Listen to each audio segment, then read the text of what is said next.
Hello student, myself Vikas Porwal. Welcome to Chemotonics, chemistry का tonic. बच्चों मैं पिछले कई सालों से नीट और आईआईटी मेंस के लिए केमिस्ट्री पढ़ा रहा हूँ और मैंने ये ऑनलाइन सीरीज स्टार्ट करी है for 11th and 12th boards students. ऐसा नहीं है कि सिर्फ बोर्ड के बच्चों के लिए है। हाँ, इसमें मैं बेसिक्स पढ़ाऊंगा और बेसिक्स की ज़रूरत तो बच्चों कंपटीशन में भी पड़ती है, चाहे फिर वो नीट हो या फिर आईआईटी हो। तो नीट के बच्चे और आईआईटी के बच्चे भी इन लेक्चर को देख सकते हैं। बस मैं एक बात ये कहना चाहूँगा बेटा कि अगर कंपटीशन का कोई स्टूडेंट हमारे इन लेक्चर्स को, इस ऑनलाइन सीरीज को देख रहा है तो वो देखे, समझे, कुछ नया मिले, उसको अपने नोट्स पे नोट कर ले। लेकिन हमारे जो 12th के बच्चे हैं, जो 11th पास करके 12th में आए हैं, लकीली प्रमोट हो गए हैं सभी लोग, तो वो विधिवत नोट्स बनाएं। नोट्स बनाएंगे तो आपको बहुत बेनिफिट मिलेगा। ठीक है बच्चों, तो आइए आज हम लोग, इंट्रोडक्शन इतना बहुत है, आज हम लोग बच्चों चालू करने जा रहे हैं एनसीईआरटी 12th का। एनसीईआरटी 12th का पहला चैप्टर, एनसीईआरटी 12th का पहला chapter, that is solid state lecture 1। हो सकता है बेटा आपके मन में क्वेश्चन उठ रहा हो, एक मिनट, कि सर आपने एनसीईआरटी 12th से ही स्टार्ट क्यों किया। एक्चुअली बेटा अभी तो 1.5 महीने से लॉकडाउन चल रहा है, बच्चों की पढ़ाई बहुत ही डिस्टर्ब रही है। जैसा कि मैंने बोला, ये specially for 11th and 12th boards student, competition के बच्चे भी इसको देख के डाउट क्लियर कर सकते हैं। तो क्या है कि मिड ऑफ जुलाई में बच्चों के पेपर हैं, आई होप कि पेपर होंगे मिड ऑफ जुलाई में 12th के बच्चों के, तो उनको थोड़ी सी हेल्प मिल जाएगी। इसलिए मैंने एनसीईआरटी 12th से चीज़ों को उठाया है। सॉलिड स्टेट, फिर इसके बाद केमिकल काइनेटिक्स है, इलेक्ट्रोकेमिस्ट्री है, सरफेस केमिस्ट्री है, देन ऑर्गेनिक भी आएगी। एनसीईआरटी 11th के टॉपिक मैं जुलाई से स्टार्ट करूंगा, like mole concept, atomic structure, periodic table, chemical bonding, reaction mechanism. तो जुड़े रहिएगा, आपको बहुत फायदा मिलेगा। अच्छा बेटा, तो आइए चलते हैं सॉलिड स्टेट के लेक्चर 1 की तरफ। बेटा ये आज का लेक्चर थोड़ा सा थ्योरेटिकल लेक्चर है, इसमें थोड़ा लिखना है। तो मैंने क्या किया है, मैंने थ्योरेटिकल पार्ट जो है लिख दिया है, जिससे हम लोगों का टाइम जो है वो सेव हो जाएगा। ओके, थोड़ा सा टाइम हम लोगों का सेव हो जाएगा इससे, बस हम लोग को सिर्फ समझना होगा। तो सॉलिड स्टेट चालू करने से पहले कुछ बेसिक बातें होती हैं। सबसे पहला पॉइंट आपके सामने लिखा हुआ है, मैटर। What is matter? मतलब कुछ भी ऐसा जिसके पास मास हो और जो वॉल्यूम ऑक्यूपाई करता हो, जिसका वजन हो और जो कुछ वॉल्यूम, आयतन घेरता हो, हम उसे कहते हैं मैटर। फॉर एग्जाम्पल, मेरे हाथों में ये मार्कर है, हाँ भाई वजन है, हाँ भाई वजन तो है, और इसको मैंने रख दिया तो इसने थोड़ा सा स्पेस घेर लिया, कुछ वॉल्यूम घेर लिया, हाँ ये एक मैटर है। बच्चों हमारे चारों तरफ जो कुछ भी है ना, हम लोग मैटर से घिरे हुए हैं। आप हाथ में जो पेन पकड़े हैं वो मैटर है, जिस चेयर पर बैठे हैं वो मैटर है, जिस रजिस्टर पर लिख रहे हैं वो मैटर है, जिस पंखे की हवा खा रहे हैं वो मैटर है। बेटा ये तो बहुत बड़े बड़े मैटर हो गए। एक छोटा सा एटम, एक छोटा सा मॉलिक्यूल जो हमको दिखाई भी नहीं पड़ता है, वो भी एक मैटर है। उसका भी मास होता है और वो भी वॉल्यूम ऑक्यूपाई करता है। तो हमारे चारों तरफ बच्चों मैटर है। तो मैं यहां लिखना चाहूंगा एग्जाम्पल के तौर पर,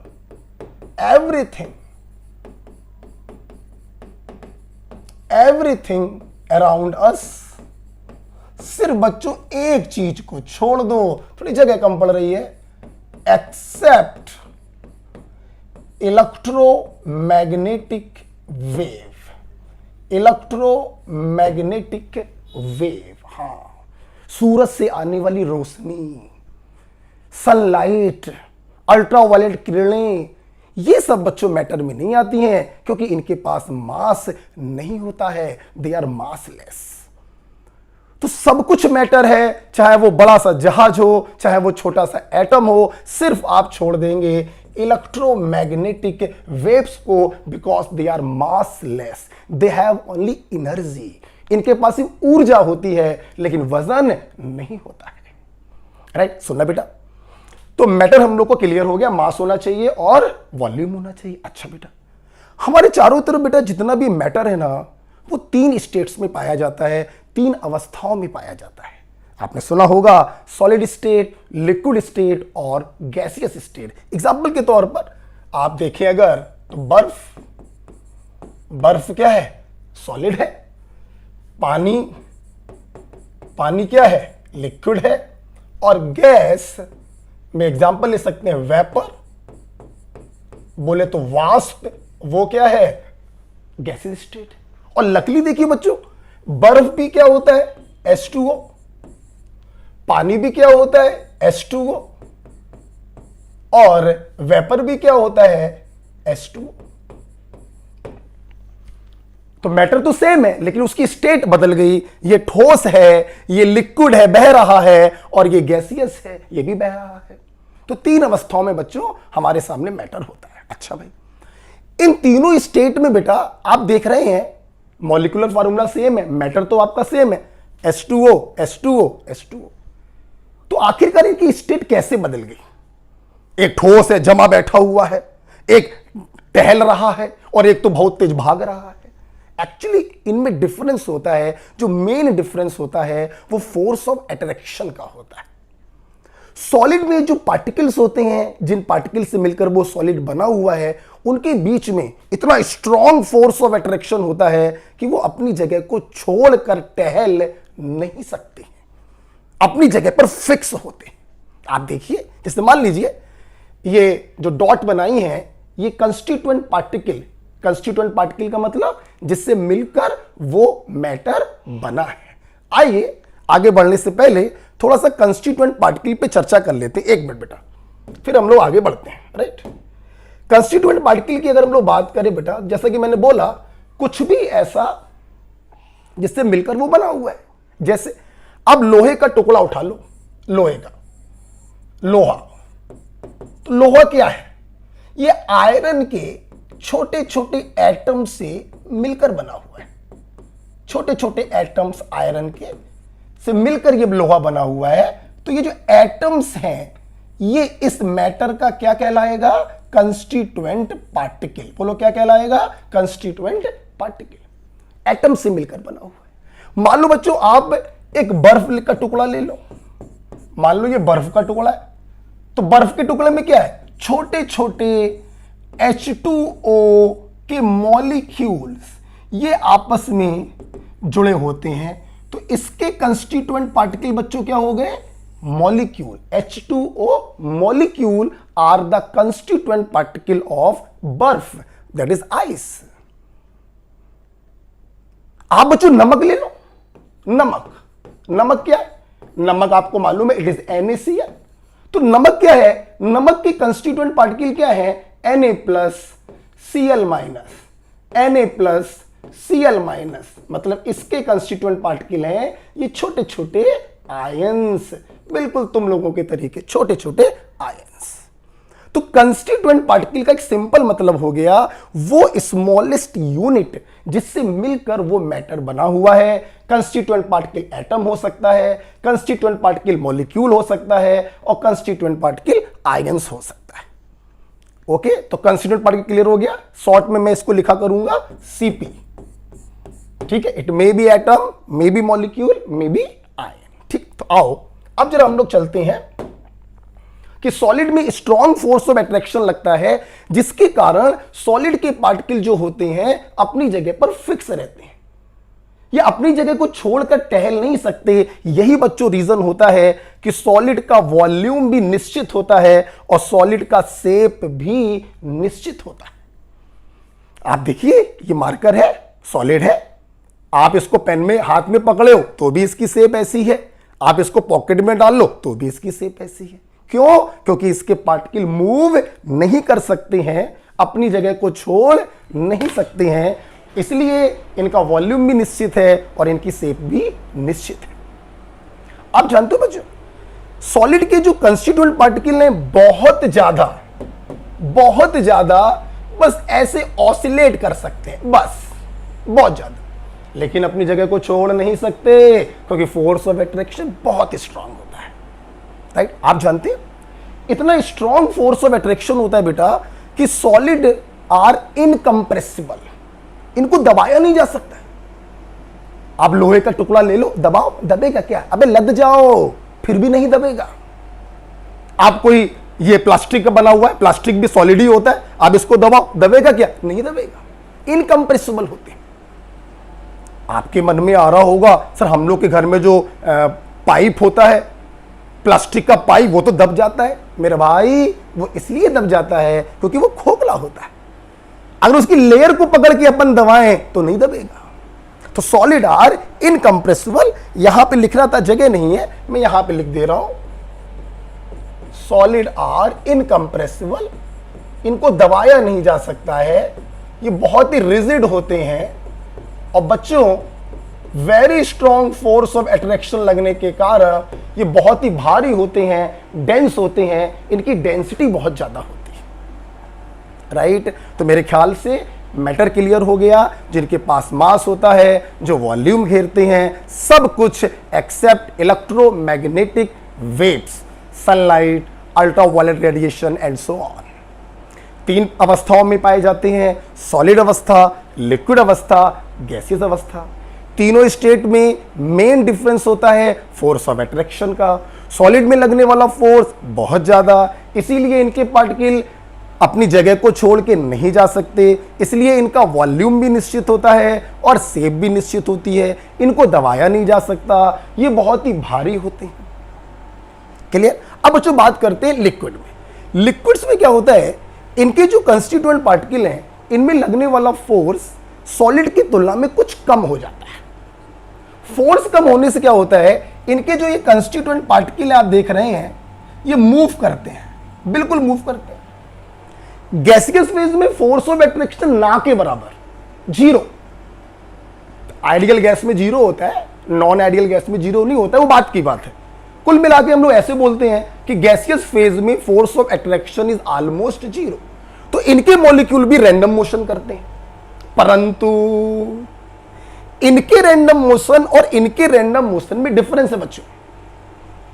आप देखिए, मैंने ये एक बर्तन बनाया है और दोनों बर्तन का साइज मैंने सेम रखा है। तो एक बात देख रहे हैं आप, मान लो मैंने इसमें आधे में पानी भर दिया है, पानी भर दिया है, तो पानी के जो मॉलिक्यूल मूव कर रहे हैं बेटा, वो अपनी सीमा में ही मूव कर रहे हैं। जितने में आपने पानी भरा है उसी में वाटर के मॉलिक्यूल मूव कर रहे हैं। ये देखिए, ये येलो कलर से मैंने डॉट जो बनाया है, ये वाटर के मॉलिक्यूल हैं जो रैंडम मोशन कर रहे हैं, लेकिन अपनी सीमा में। यहां से उचक कर यहां ना चले जाएंगे, रहेंगे अपनी सीमा में। लेकिन भैया ये तो डकैत है बेटा, किसी का रोक टोक नहीं है, पूरे बर्तन में रैंडम मोशन करते हैं। This is the difference between random motion of liquid molecule and gaseous molecule. Liquid molecule जो होंगे अपनी सीमा में रैंडम मोशन करते हैं, क्योंकि इनमें फोर्स ऑफ अट्रैक्शन थोड़ा बहुत तो होता ही है, और गैसियस स्टेट में पूरे बर्तन में नाचते रहते हैं भैया, क्योंकि इनमें लगने वाला फोर्स ऑफ अट्रैक्शन ऑलमोस्ट 0 होता है। इसीलिए बच्चों ध्यान दीजिए जरा, आप देखिए इनका जो वॉल्यूम है वो तो फिक्स होगा, क्योंकि रैंडम मोशन जरूर कर रहे हैं, अपनी सीमा के अंदर कर रहे हैं, वॉल्यूम नहीं बढ़ा सकते। तो वॉल्यूम तो बच्चों इनका निश्चित होता है, लेकिन शेप इनकी निश्चित नहीं है। आपके घर में दूध आता है, दूध या दूध देने आता है, ऐसे लीटर से नापता है, 1 लीटर 2 लीटर, तो आएगा तो 2 लीटर ही, वॉल्यूम तो 2 लीटर। अब भगोने में लिया तो भैया भगोना जैसा दिखाई पड़ेगा, बाल्टी में लिया तो बाल्टी जैसा दिखाई पड़ेगा। तो वॉल्यूम तो उसका 2 लीटर ही रहेगा बेटा, लेकिन शेप कभी भगोने के जैसी, कभी बाल्टी के जैसी। ओके, बात करते हैं गैसेस स्टेट की। ना तो इनकी वॉल्यूम बच्चों निश्चित होता है, ना ही इनका शेप निश्चित होता है। मैं आपको बताना चाहूंगा, यहां पे थोड़ी जगह नहीं है, आप लिख लीजिएगा। गैस के केस में बच्चों बहुत ही इंटरेस्टिंग बात है, चूंकि इनके मॉलिक्यूल रैंडम मोशन करते हैं, फोर्स ऑफ अट्रैक्शन 0 होता है, तो ये जिस बर्तन में रखी जाती है ये उसी के वॉल्यूम को ऑक्युपाई कर लेती है। बहुत ही अच्छा पॉइंट है, मैं यहां पे लिख दे रहा हूं, volume of gas is equal to volume of vessel. आप देख लीजिएगा जरा, volume of vessel always, right बेटा। अच्छा, जैसे कि आप लोग जानते हैं, हम लोग पढ़ रहे हैं सॉलिड स्टेट, तो हमें आज यहां पर मेनली किसको लेके चलना है बेटा? सॉलिड स्टेट को लेके चलना है।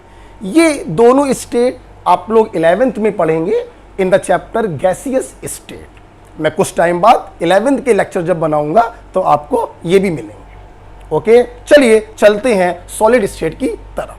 तो सॉलिड के बारे में हम लोगों ने देखा, इनके कंस्टिट्यूएंट पार्टिकल अपनी जगह पर फिक्स होते हैं, रैंडम मोशन नहीं कर सकते, जगह को नहीं छोड़ सकते, very strong force of attraction लगता है, इनका वॉल्यूम भी निश्चित है, शेप भी निश्चित है, और ये सिर्फ ऑसिलेट कर सकते हैं।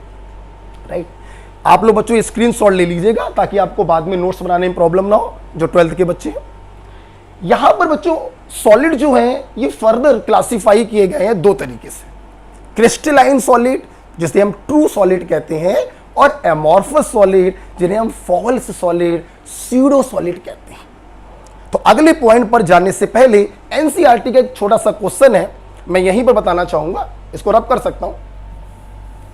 एनसीईआरटी का एक छोटा सा बच्चों पॉइंट है, क्वेश्चन है, उन्होंने क्वेश्चन दिया, आप लिख लीजिएगा कि liquid and gas are called fluids, why? Very simple बेटा, फ्लूइड शब्द आया ही है फ्लो से, जिसके अंदर फ्लोइंग टेंडेंसी है, जिसके अंदर बहने की टेंडेंसी है, जिसके अंदर आवारागिरी करने की टेंडेंसी है, बच्चों हम उसे कहते हैं फ्लूइड्स। आप जानते हैं लिक्विड भी फ्लो करता है, रैंडम मोशन होता है, गैस भी फ्लो करता है, रैंडम मोशन होता है, इसीलिए इनको क्या कहते हैं? फ्लूइड्स कहते हैं। राइट, तो इसका आंसर क्या लिखेंगे? ये बेटा आपका सवाल आ सकता है, आपके बोर्ड में 1 नंबर में पूछ सकते हैं, तो आंसर क्या लिखेंगे? Because of their ability to flow.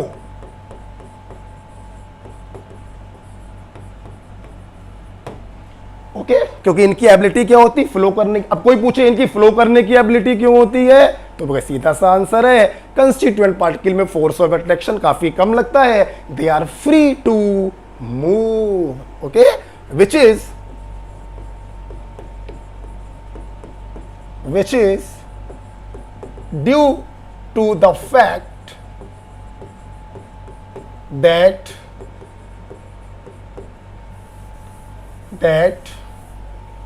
their particles are free to move। ये फ्लो क्यों करते हैं बच्चों? क्योंकि इनके पार्टिकल घूमने के लिए स्वतंत्र होते हैं, इसलिए फ्लो करते हैं। इसीलिए बच्चों लिक्विड और गैस को कलेक्टिवली हम लोग फ्लूइड्स कहते हैं। बट एक बात यहां पे और बोलना चाहेंगे, फिर आगे बढ़ते हैं हम लोग। देखिए, जो कंपटीशन के स्टूडेंट होते हैं उनको लैंग्वेज से कोई मतलब नहीं होता है, उनको सिर्फ मतलब होता है चीजें समझ में आनी चाहिए। फ्लूइड क्या होते हैं? जिनके अंदर बहने की टेंडेंसी हो, फ्लोटिंग टेंडेंसी हो, that is liquid and gas.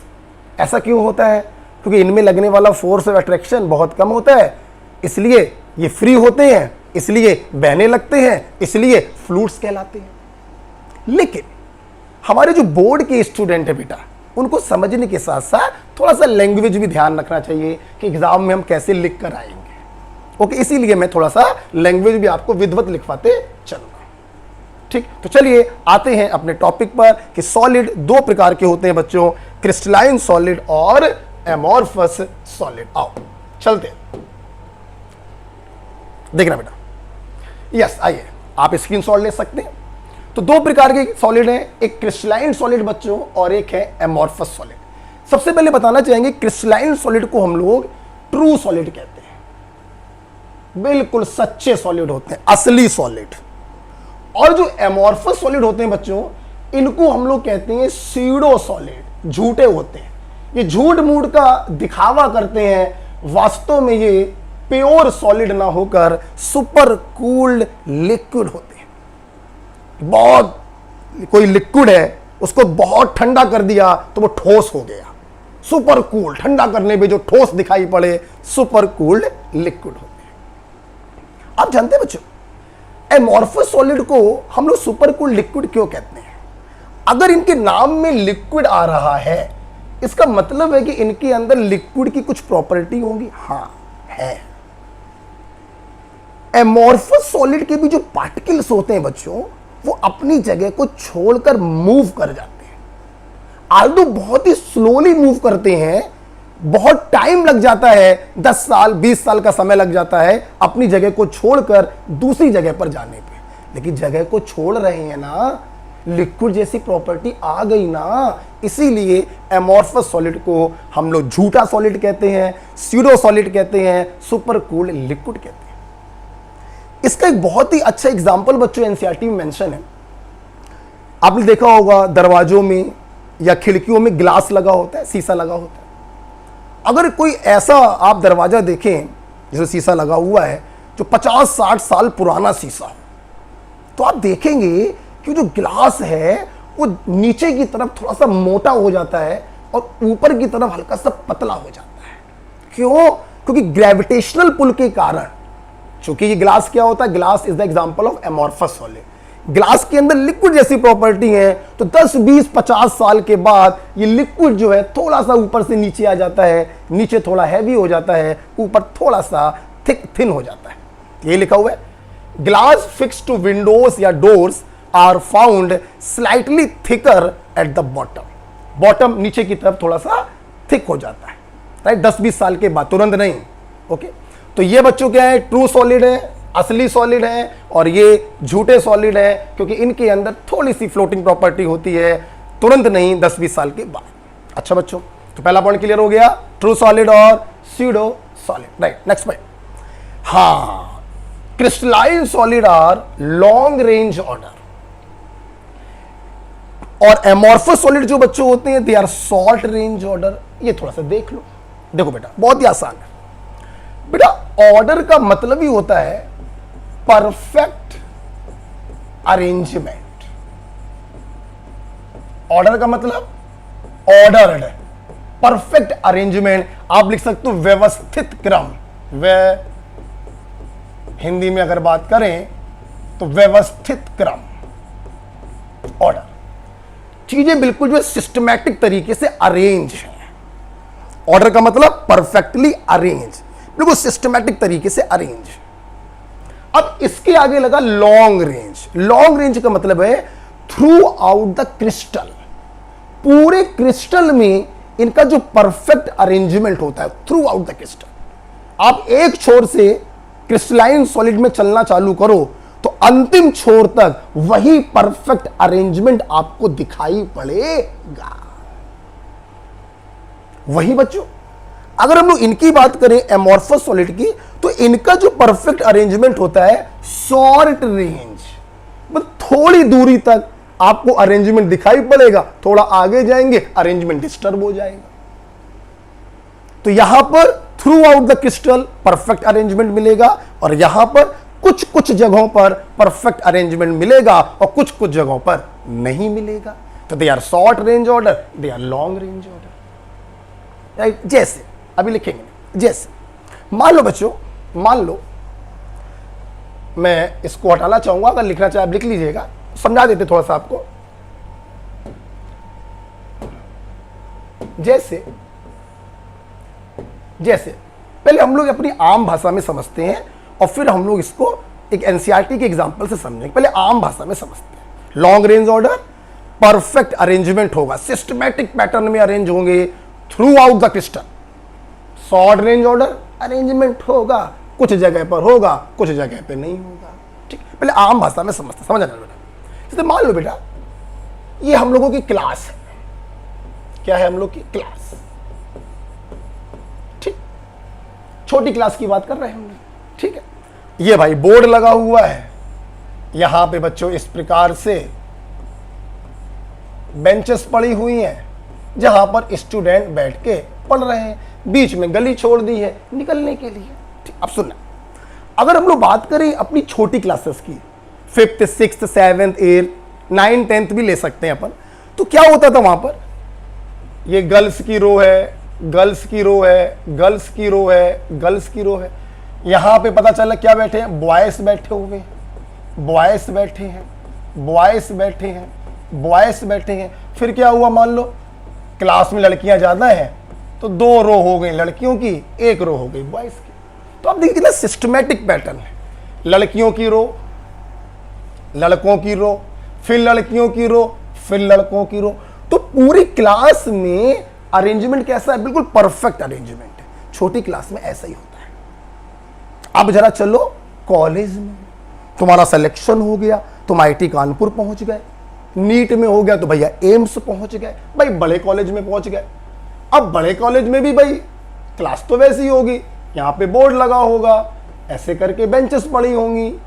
लेकिन बड़े कॉलेजेस में क्या होता है मेरे भाई, आप देखना गर्ल्स गर्ल्स बैठी हुई, एकदम से बॉयज आ गया।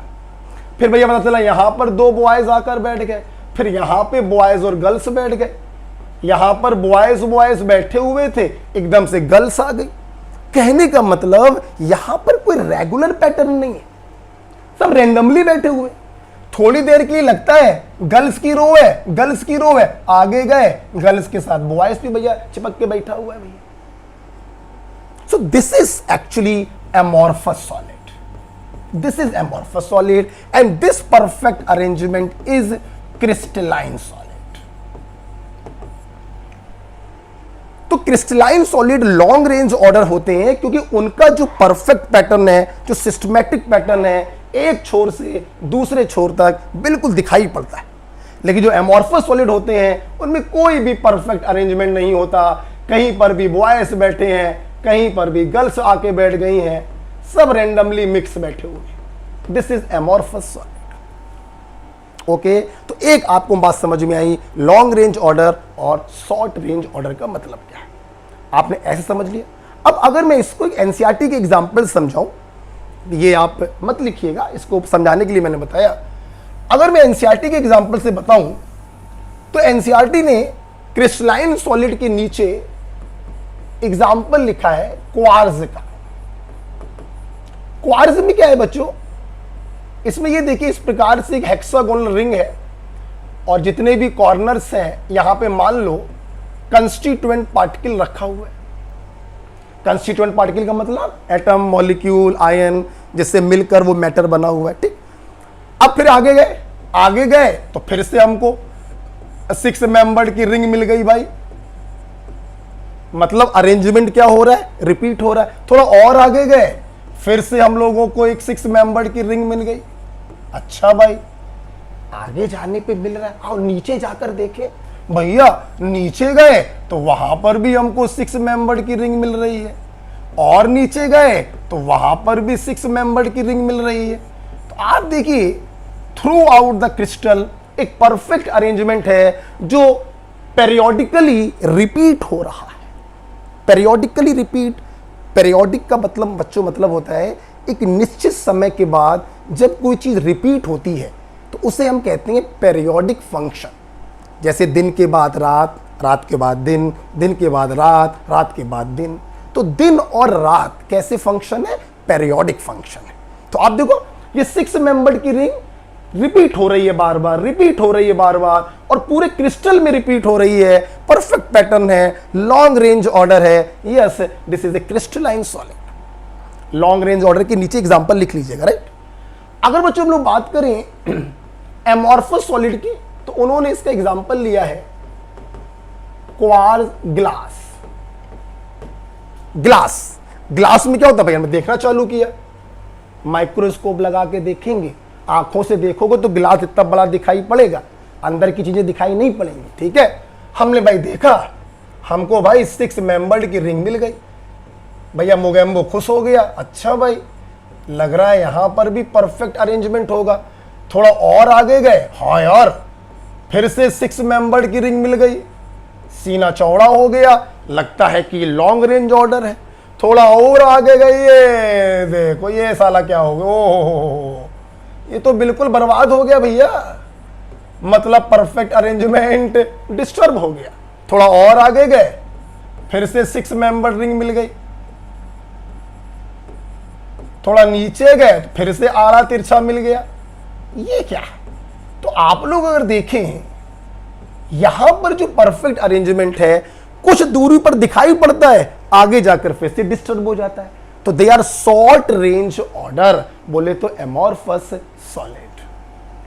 तो इस प्रकार से बच्चों मेरे ख्याल से आपको लॉन्ग रेंज ऑर्डर और शॉर्ट रेंज ऑर्डर का मतलब समझ में आ गया, राइट। तो सबसे पहले हम लोगों ने क्या देखा, सॉलिड दो प्रकार के हैं, क्रिस्टलाइन सॉलिड और एमॉर्फस सॉलिड। ट्रू सॉलिड असली ठोस, ये साले झूठे हैं, इनके अंदर फ्लोटिंग प्रॉपर्टी होती है, बहुत धीमे धीमे फ्लोट करते हैं, करते तो है ना।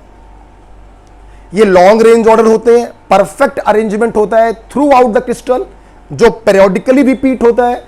यहां पे शॉर्ट रेंज ऑर्डर होते हैं, कुछ दूरी पर परफेक्ट अरेंजमेंट होता है, आगे जाके डिस्टर्ब हो जाता है, राइट। चलिए बच्चों इसको लिख लीजिएगा उसी के नीचे एग्जांपल, राइट। तो ये दो बातें क्लियर हो गई, true solid, long range order and short range order. जो मैंने समझाया है वही लिखा हुआ है।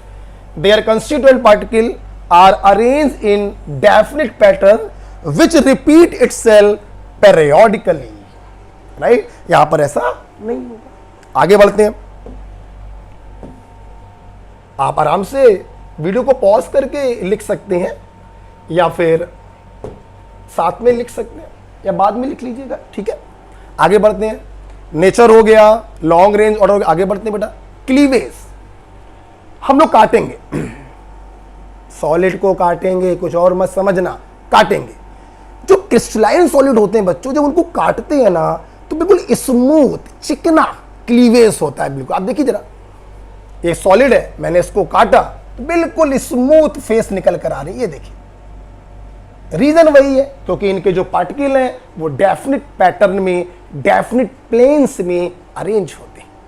यहां पर भैया काटोगे खुरदुरा जाएगा मेरे भाई, क्लीवेज इनके स्मूथ नहीं होते हैं, राइट। आगे बढ़ते हैं, sharp melting point, very important,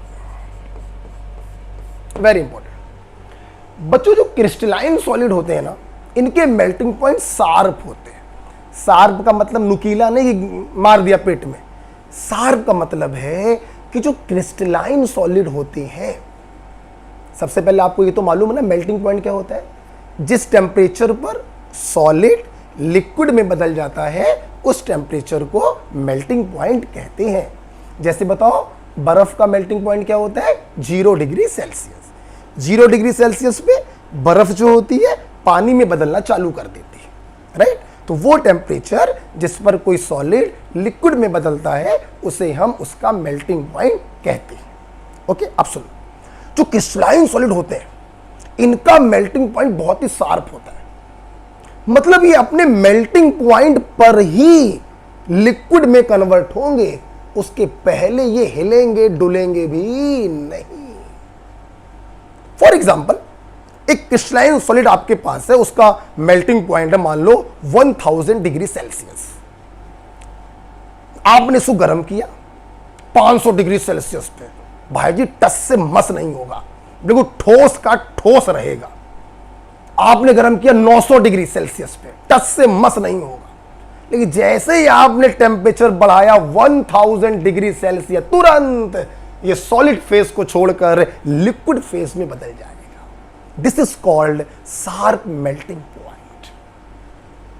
वहीं ये बदमाश एमॉर्फस सॉलिड, अरे भैया इनके मेल्टिंग पॉइंट शार्प नहीं होते हैं, इनको थोड़ा सा गर्म कर दोगे ना तो ये लुंज पुंज हो जाते हैं, ढीले पड़ जाते हैं, इनके अंदर लिक्विड जैसी प्रॉपर्टी आ जाती है, उसे कहते हैं एमॉर्फस सॉलिड। बहुत ही कॉमन एग्जांपल है, घर पे करके देख लेना। कोई प्लास्टिक की कटोरी ले लेना, कटोरा ले लेना, कोई दिक्कत नहीं है, ठीक है। मान लो तुमने प्लास्टिक की कटोरी ले ली, गरम करो, गरम करो, थोड़ा सा तुम गरम करोगे प्लास्टिक की कटोरी लुंज पुंज हो जाएगी, ऐसे दबने लगेगी बड़े आराम से। मतलब मेल्टिंग पॉइंट की बहुत पहले ही इनके अंदर लिक्विड जैसी प्रॉपर्टी आ जाती हैं, ये टपकने लगते हैं, चूने लगते हैं, इसे कहते हैं amorphous solid. They gradually soften over A range of temperature. आप जानते हो बेटा, मैंने इसके ऊपर इंपॉर्टेंट क्यों लिखा? इंपॉर्टेंट मैंने बच्चों इसलिए लिखा है इसके ऊपर कि मेल्टिंग पॉइंट एक ऐसी फिजिकल प्रॉपर्टी है जिसकी हेल्प से हम क्रिस्टलाइन सॉलिड और एमॉर्फस सॉलिड को डिस्टिंग्विश कर सकते हैं। पता लगा सकते हैं क्रिस्टलाइन होगा या एमॉर्फस। कैसे, सुनना। मैंने कहा लो भैया थामो, तुमने कहा ठीक है सर जी थाम लिया। मैंने कहा इस सॉलिड का मेल्टिंग पॉइंट है 200 डिग्री सेल्सियस, बताओ ये सॉलिड क्रिस्टलाइन होगा या एमॉर्फस। तुमने कहा ठीक, तुमने भैया गर्म करना चालू किया। अगर ये 190 पर गर्म करने पर भी टस से मसला हो तो समझ जाना ये क्रिस्टलाइन सॉलिड होगा। मेल्टिंग पॉइंट सर बोलते हैं। और पता चला तुम 100 डिग्री सेल्सियस पे पहुंचे नहीं, ये साला लुंज पुंज हो गया, लिक्विड जैसी प्रॉपर्टी आ नहीं, समझ जाना ये एमॉर्फस सॉलिड होगा। तो melting point is a very important physical property which distinguish crystalline solid and amorphous solid. Right बेटा, तो आप लोगों ने नेचर देख लिया, long range order, short range order देखा, क्लीवेज देखा, स्मूथ होता है स्मूथ नहीं होता, इनके शार्प मेल्टिंग पॉइंट होते हैं और ये उसके पहले ही लुंज पुंज हो जाते हैं। ठीक है, अच्छा बच्चों बात करते हैं एन आइसोट्रॉपी। बेटा स्क्रीनशॉट ले लेना, ठीक है, ओके। अच्छा, जो 12th के बच्चे हैं और जो कंप्लीशन वाले हैं वो सिर्फ देखें, कुछ नया लगे तो नोट कर ले कॉपी पर। एन आइसोट्रॉपिक समझाने के लिए जरा मैं ऊपर जगह खाली करूंगा, मैं इसको हटाना चाहूंगा। देखना बेटा, जानते हो बेटा, बेटा आइसो का मतलब होता है सेम, सेम समान। तो एन आइसो का मतलब डिफरेंट, एन आइसो का मतलब क्या हो गया, डिफरेंट। एन आइसो का मतलब डिफरेंट। और बच्चों ट्रॉपिक का मतलब होता है डायरेक्शन, ट्रॉपिक का मतलब डायरेक्शन। जो लॉन्ग रेंज ऑर्डर होते हैं बेटा वो डिफरेंट डायरेक्शन में इनकी प्रॉपर्टी डिफरेंट हो जाती है, बदल जाती है। आप एक्स एक्सिस के अलोंग चल रहे हैं, आपको कुछ प्रॉपर्टी मिल रही है। आप वाई एक्सिस के अलोंग चालू करते हैं, आपको दूसरी प्रॉपर्टी मिलने लगेंगी। आप जेड एक्सिस के अलोंग चालू करते हैं, आपको तीसरी प्रॉपर्टी मिलने लगेगी। तो अलग अलग डायरेक्शन में इनकी प्रॉपर्टी बदल जाती है, उसे हम लोग कहते हैं एन आइसोट्रॉपिक, बोले तो क्रिस्टलाइन सॉलिड। और डिफरेंट डायरेक्शन में अगर सेम प्रॉपर्टी मिलती है, आइसो का मतलब सेम, तो उसे हम लोग कहते हैं एमॉर्फस सॉलिड। राइट बेटा, समझाने के लिए सुना बेटा, पहले आम भाषा में समझते हैं फिर एनसीईआरटी वाला लिखवा देंगे। ठीक है, देखना जैसे अभी आप लोगों ने देखा था ना, तो जल्दी जल्दी बना दूंगा। ये क्लास है, ये आपके मान लो बॉयज की रो है, गर्ल्स की रो है, फिर बॉयज की रो है। मैं क्रिस्टलाइन सॉलिड की बात कर रहा हूं। ये बॉयज की रो है पूरी, ये गर्ल्स की रो है पूरी, ये बॉयज की रो है पूरी। तो आप देखो ना बेटा, आप इस डायरेक्शन में चल रहे हैं इधर, तो आपको किसकी प्रॉपर्टी मिल रही है, बॉयज की प्रॉपर्टी मिल रही है। आप इस डायरेक्शन में चल रहे हैं तो बॉयज की मिली, फिर रेगुलर इंटरवल के बाद गर्ल्स की मिली, फिर बॉयज की मिली, फिर गर्ल्स की मिली। एक पैटर्न में रिपीट हो रही है। क्यों? क्योंकि एक डेफिनेट पैटर्न में ये अरेंज। सोचो बच्चों, अगर मैं इनको मिक्स कर दूं, बॉयज भी बैठे हैं यहां पर, गर्ल्स भी बैठी हैं, गर्ल्स भी बैठी हैं, बॉयज भी बैठे हैं, तो ऐसे चलने पर भी बॉयज गर्ल्स की प्रॉपर्टी मिल रही है, ऐसे चलने पर भी बॉयज गर्ल्स की प्रॉपर्टी मिल रही है। That is called isotropic. तो जो चीज डेफिनेट पैटर्न में अरेंज होगा उसकी प्रॉपर्टी बदलेंगी, और जो चीज रैंडमली मिक्स होगा उसकी प्रॉपर्टी हर डायरेक्शन में सेम रहेगी। तो जो लॉन्ग रेंज ऑर्डर है वो एन आइसोट्रॉपिक होंगे, और जो शॉर्ट रेंज ऑर्डर है वो आइसोट्रॉपिक होंगे। राइट बेटा, आपकी एनसीईआरटी में ऐसे एग्जांपल बना है। अरे वही बात देखना बेटा, डॉट डॉट डॉट डॉट, मान लो boys, for example boys, then girls girls girls girls, boys boys boys boys, girls girls girls girls. आपको ये मत पूछ लेना कि बॉयज को आपने सॉलिड डॉट से दिखाया है, गर्ल्स को आपने हॉलो डॉट से दिखाया। अब ये मत पूछना ऐसा क्यों किया। ठीक, अब आप देखो, आप खुद देखो बच्चों, अगर आप लोग ऐसे चल रहे हैं तो आपको डॉट मिल रही है, बॉयज की प्रॉपर्टी मिल रही है। आप अगर ऐसे चलें तो बॉयज गर्ल्स एक रेगुलर पैटर्न में मिल रहे हैं। तो what is this, different direction में डिफरेंट प्रॉपर्टी, बोले तो क्रिस्टलाइन सॉलिड, बोले तो एन आइसोट्रॉपिक। राइट, आपको अगर इसके नीचे बनाना हो तो इन्हीं डॉट को रेंडमली बना देना, कहीं पर भी चलोगे डॉट और सर्किल दोनों की आपको प्रॉपर्टी मिलेंगी। चलिए बना देते क्योंकि हम अपने 12th के बच्चों को तो ध्यान में रखना है। 12th के बच्चों को उन्हें लिखना है, एग्जाम में लिख के आना है। तो आप देखिए बच्चों, आप कहीं पर भी चलिए, आप यहां चले गर्ल्स बॉयज डॉट सर्किल दोनों मिल रहे हैं, आप यहां चले गर्ल्स बॉयज डॉट सर्किल दोनों मिल रहे हैं, डिफरेंट डायरेक्शन में सेम प्रॉपर्टी मिल रही है। So this is called isotropic. Right बेटा, चल वही लिखा हुआ है, आप पढ़ सकते हैं। राइट, चलिए नेक्स्ट डिफरेंस क्या है? नेक्स्ट डिफरेंस क्या है आइए देखते हैं क्रिस्टलाइन सॉलिड और अमॉर्फस सॉलिड में। ओके आइए बच्चों, next crystalline solid follow law of constituency. Law of constituency का बेटा मतलब होता है कि आपका क्रिस्टलाइन सॉलिड बड़ा हो या क्रिस्टलाइन सॉलिड छोटा, इनके ये जो एंगल्स होते हैं बच्चों, इन एंगल को कहते हैं इंटरफेसियल एंगल। बोलो, इंटर मतलब बीच में, फेसियल दो फेसों के बीच का angle, interfacial angle. Interfacial angle remain same, size चाहे कुछ भी हो, अगर वो क्रिस्टलाइन सॉलिड है तो इनके इंटरफेसियल एंगल सेम रहते हैं। अगर ये θ1 है, ये θ2 है, ओके, इनको बच्चों क्या कहते हैं? इनको कहते हैं हम लोग इंटरफेसियल एंगल। और आपको मैं एक बात बताना चाहूंगा, इंटरफेसियल एंगल को हम लोग मेजर करते हैं with the help of goniometer. With the help of goniometer हम लोग मेजर करते हैं। आपको मैं एक थोड़ी सी बाहर की बात है, मन में आ रही तो बता दे रहा हूं। लॉ ऑफ कॉन्स्टेंसी को हम लोग स्टेनोस लॉ भी कहते हैं। जरूरत नहीं है, बट लिखना चाहो आप लिख सकते हैं, स्टेनोस लॉ भी इसको कहते हैं। एमॉर्फस सॉलिड में इस प्रकार का कोई भी लॉ नहीं होता। राइट बेटा, next point, crystalline solid possess element of symmetry. Element of symmetry का बच्चों मतलब होता है different types of symmetry, like plane of symmetry, centre of symmetry, axis of symmetry. मेरे भाई, सिमेट्री वाला जो टॉपिक है, वैसे तो बच्चों ये टॉपिक 11th में है, जब आप लोग पढ़ेंगे आइसोमेरिज्म, मैं पढ़ाऊंगा आपको, जल्दी पढ़ाऊंगा।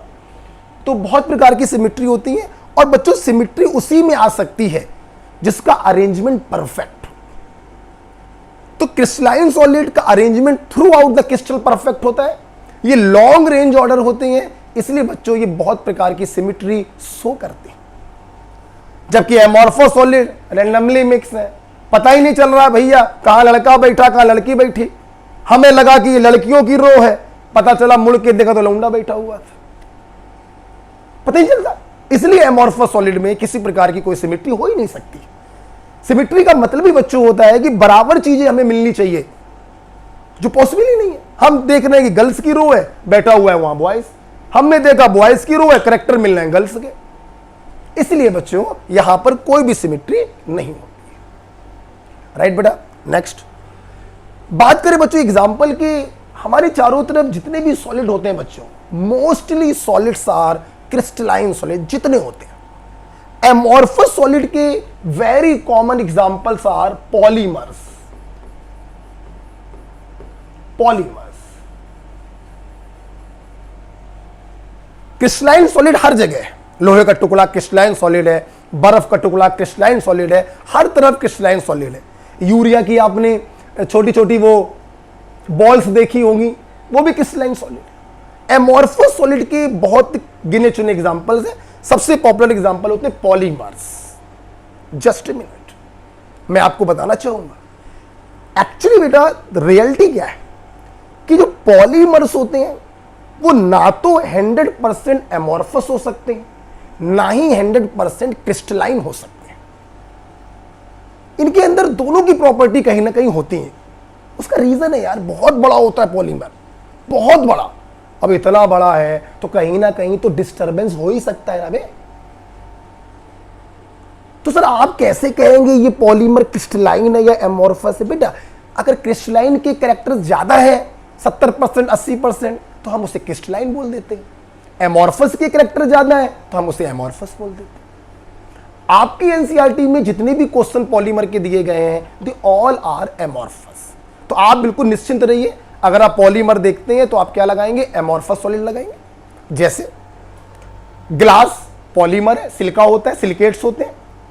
रबर पॉलीमर है बच्चों, आप पढ़ेंगे, आप 12th में ही पढ़ेंगे, चैप्टर है polymer, Buna S, Buna N, सब रबर होते हैं, पॉलीमर होते हैं। प्लास्टिक, प्लास्टिक बच्चों क्या है? पॉलीमर है।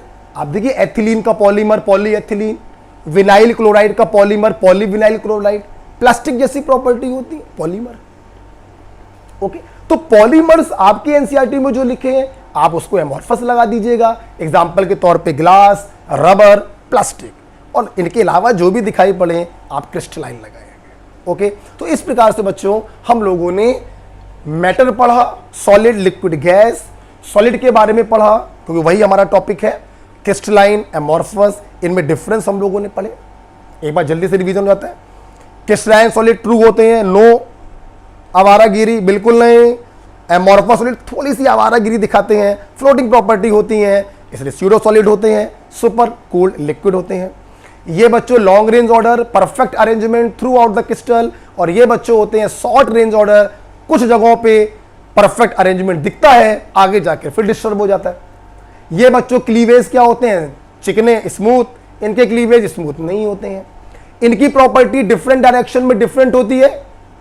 एनआइसोट्रॉपिक, इनकी प्रॉपर्टी डिफरेंट डायरेक्शन में सेम होती है क्योंकि रैंडमली मिक्स होते हैं। आइसोट्रॉपिक, इनका मेल्टिंग पॉइंट शार्प होता है, अपने मेल्टिंग पॉइंट पर ही पिघलेंगे।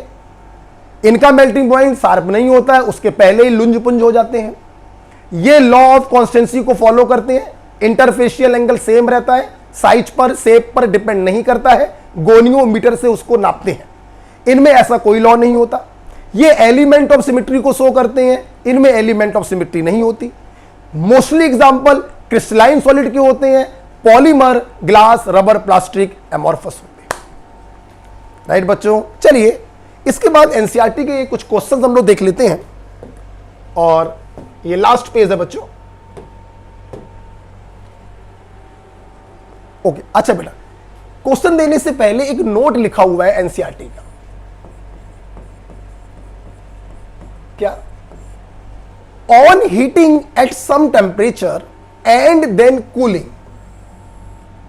Amorphous solid become crystalline over a long period. हाँ, अगर किसी एमोर्फस सॉलिड को बहुत लंबे समय तक लगातार गर्म किया जा रहा हो, फिर ठंडा किया जा रहा हो, फिर गर्म किया जा रहा हो, फिर ठंडा किया जा रहा हो, फिर गर्म किया जा रहा हो, फिर ठंडा किया जा रहा हो, लंबे समय तक, सालों साल, दसियों साल, तो एमोर्फस सॉलिड में क्रिस्टलाइन सॉलिड की प्रॉपर्टी आ जाती है। जैसे इसका भी एग्जांपल लिखा है, some glass object from ancient civilization. बच्चों एंशिएंट सिविलाइजेशन का मतलब है पुराने, पुरातन काल, अकबर के जमाने के जो ग्लास होते हैं, are found milky in appearance because of some crystallization. हाँ बच्चों सुनना, ग्लास एमोर्फस सॉलिड है, अकबर के जमाने का ग्लास है, लगातार धूप पड़ रही है, गर्म हो रहा है, रात को ठंडा हो रहा है, अगले दिन फिर धूप पड़ी, गर्म हुआ, रात को फिर ठंडा हुआ, और बरसों से ये काम चल रहा है। तो इस ग्लास के अंदर कुछ क्रिस्टलाइन प्रॉपर्टी आ जाती है, जिसके कारण ये दूधिया कलर का दिखाई पड़ने लगता है, मिल्की कलर का दिखाई पड़ने लगता है। क्योंकि लंबे समय तक अगर गर्म और ठंडा किया जाए तो उसके अंदर क्रिस्टलाइन की प्रॉपर्टी आ जाती है। ओके ओके बेटा, चलिए चलते हैं। एनसीईआरटी एक्सरसाइज का क्वेश्चन है, classify the following as amorphous और क्रिस्टलाइन सॉलिड। एमोर्फस के एग्जांपल है बच्चों पॉलीमर, दैट्स इट। पॉलीमर, अगर किसी के नाम के पहले पॉली शब्द आ जाए, देखो बेटा पॉलीमर के नाम ही करते हैं, नाम के आगे तुम्हें पॉली दिखाई पड़ जाएगा। कुछ पॉलीमर के कॉमन नेम्स भी होते हैं, तो कभी कभी उनके नाम के आगे पॉली नहीं दिखाई पड़ता है।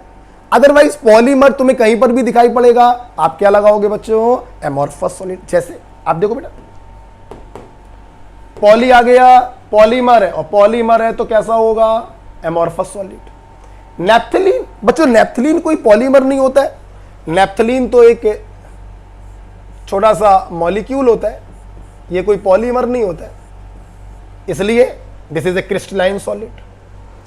बेंजोइक एसिड, बच्चों बेंजोइक एसिड भी कोई पॉलीमर नहीं होता है, ये एक छोटा सा मॉलिक्यूल होता है, बेंजीन के ऊपर COOH लगा दीजिए, जैसे क्रिस्टलाइन सॉलिड। टेफ्लॉन, नाम में पॉली नहीं है लेकिन भैया ये पॉलीमर होता है।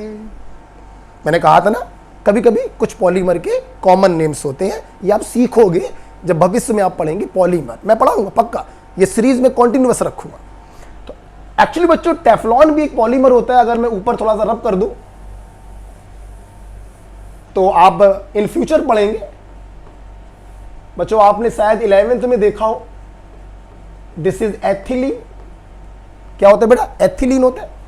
और एथिलीन में अगर अपन ये चारों H को हटा दें और इसके स्थान पर अपन 4 फ्लोरीन लगा दें, तो नाम क्या बन गया? टेट्रा फ्लोरो एथिलीन। ये तो एक मॉलिक्यूल है। जब ये मॉलिक्यूल पॉलीमराइज करता है तो इसके नाम के पहले लगा दो P, पॉली टेट्रा फ्लोरो एथिलीन, और बच्चों इसी को हम लोग कहते हैं टेफ्लॉन।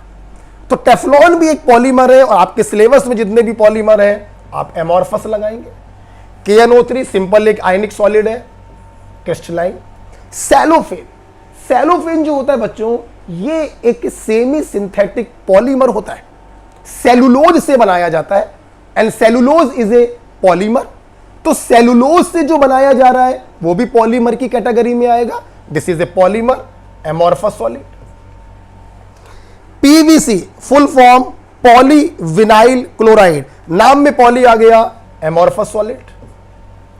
ग्लास, क्वार्ट्ज ग्लास बोलो या फाइबर ग्लास बोलो, पॉलीमर होते हैं glass, amorphous solid. And copper एक सिंपल Cu होता है, this is a crystalline solid. Okay, तो इस प्रकार से बच्चों आज का मैंने लेक्चर नंबर 1 आपको पढ़ाया, मैटर के बारे में बताया, सॉलिड लिक्विड गैस सॉलिड के बारे में बताया, क्रिस्टलाइन सॉलिड और एमॉर्फस सॉलिड कैसे पहचानेंगे इसके बारे में बताया। चूंकि असली सॉलिड क्रिस्टलाइन सॉलिड होता है, तो अगले लेक्चर में दैट इज लेक्चर नंबर 2 में हम लोग डिटेल पढ़ेंगे कि क्रिस्टलाइन सॉलिड कितने प्रकार के होते हैं।